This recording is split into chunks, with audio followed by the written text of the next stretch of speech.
Hey, I'm Dr. Gardner, and tonight I wanted to talk about ear infections. Ear infections are one of the most common things that we see in practice, and they can be super frustrating for you, for the dog, and also for us.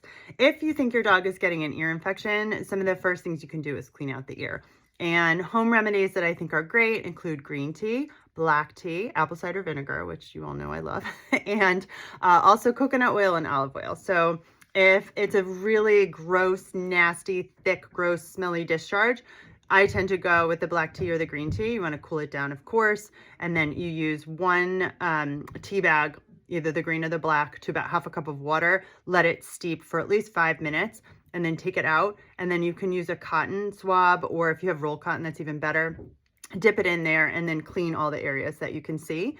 You use it the same way if you're using the olive oil, the coconut oil, or the apple cider vinegar. The apple cider vinegar you can be a little careful with. If there's any real big irritation or you see blood, it might sting a lot, so I would proceed with caution. You can also combine them, so you can clean it with the tea first and then use the olive oil or the coconut oil. So I would use those on drier conditions, so it's really scaly or something like that. I had a dog who used to sunburn one ear because he would lay on one side.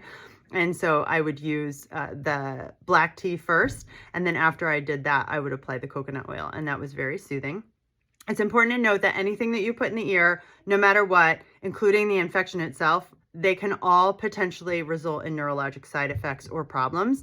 And so that would be seen as like a head tilt. Sometimes they'll walk in circles. They can get nystagmus. That's when their eyes go back and forth very rapidly. So anything that goes in the ear can cause a problem. That includes the infection, but it also includes medication, green tea, black tea, all of those things. So you always want to be careful. It's also important to note that it might not be an infection. So it could be a foreign body that's irritating your dog's ear. It could be something like mites.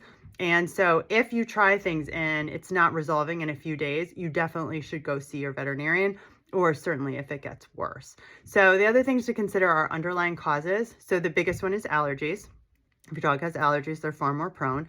I usually put my dogs on probiotics if they're prone to ear infections. I do think that gut flora and health is critical to the rest of our body, so that's something to consider. Also, if your dog is a swimmer, they're going to be more prone usually to ear infections. So you can use the green tea or the black tea as soon as they get out of the water. Not every time, but you can do that, and that will help keep it astringent and dry. And then the other thing is just their anatomy and their breed. So if you got floppy ears, then you're more prone to it. So anyways, I hope that helps and that you enjoyed it, that you will like and subscribe, and let me know if there's anything you would like to hear about. See you next time.